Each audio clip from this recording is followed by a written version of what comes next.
Well, many of you were here on the last Sunday in May when I looked out and saw a sea of red because it was Pentecost Sunday, the Sunday we all come to church dressed in red.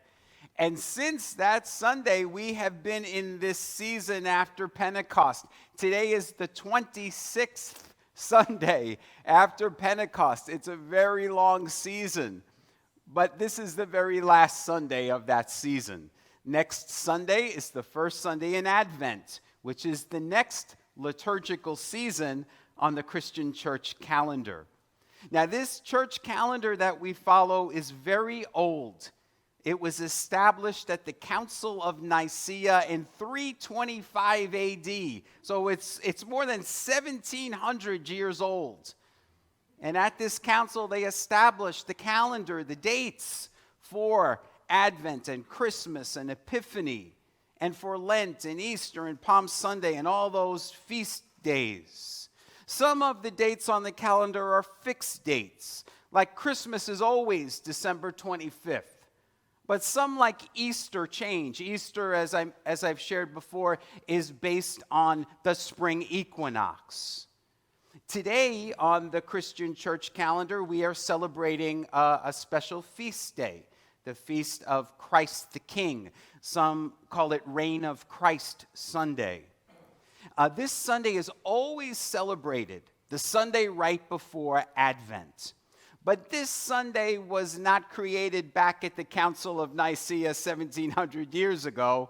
This feast day is a fairly new one. It is less than 100 years old. This feast day was established in 1925. And if you know your history, you know it was a time around the world where leaders like Stalin and Mussolini and Hitler were coming to power. It was a time when we saw the rise of movements like nationalism and fascism, communism and Nazism. And so the Christian church established this reign of Christ, Christ the King Sunday, to remind believers around the world that there's only one power, and that is the power of the Christ. And it was also a warning to those leaders who valued power over peace and dominion over justice. And that's why this Feast of Christ the King today in the year 2023 is very timely, because we are living at a time of great division in our nation and around the world.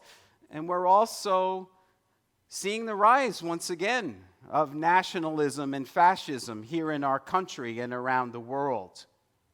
Christ the King Sunday reminds us that Jesus was the Prince of Peace, and that what Jesus wanted to do was establish a new world order, one that would be ruled by love, and where justice would reign supreme.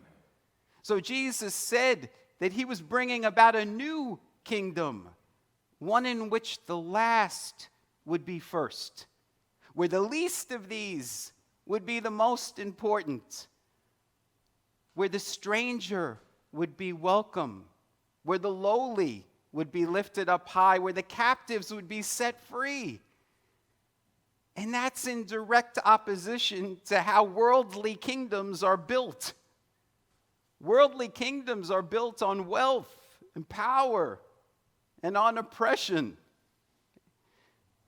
Jesus, though, was a very different kind of king. Now, in our gospel reading for today, we see that Jesus on the cross is asked several times, if you're the Messiah, if you're the king, why aren't you saving yourself? Jesus was asked throughout the Gospels, are you the Messiah? Are you the king? And he always refused to answer that question. Jesus did not want to be called king. And that's why I wonder what he would think about that we're celebrating Christ the King today. And I wonder what he would think when he sees images today on stained glass windows and in museums depicting him as a king, wearing a gold crown and a robe, holding a bejeweled scepter and sitting on a mighty throne. I don't know about you, I don't picture Jesus that way. When I think of a king, I think of that monarch, that has control over the people, that the people fear. I think of someone who's so far removed from people, that lives up in a castle or surrounded by a moat, someone that's difficult to get to. Jesus wasn't that kind of king. He was actually the opposite of that kind of person.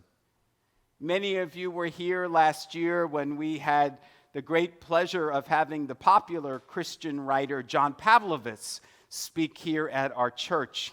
And when he was here, he said that if Jesus came back today, most Christians in the United States wouldn't recognize him because they're looking for that king, that Messiah.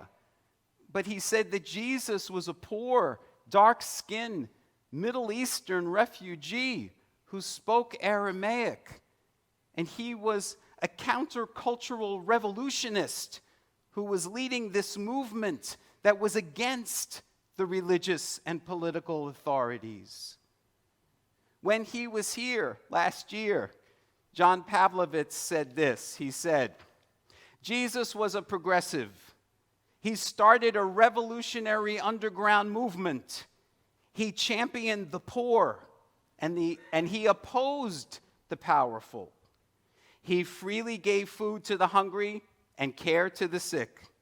He welcomed women in ministry and he treated them as equals. He decried personal and systemic violence. He condemned the hoarding of wealth. And he was an activist for the common good. That's who Jesus was.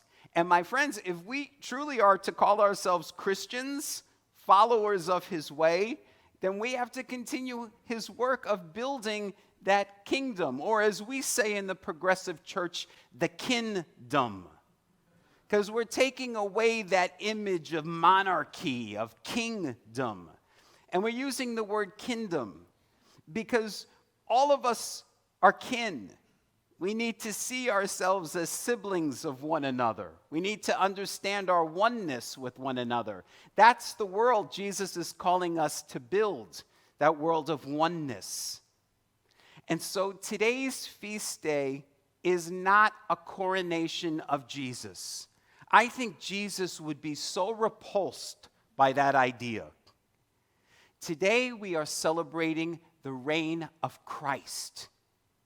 And as we heard in our first reading today from Colossians, the Christ existed billions of years before Jesus of Nazareth was even born.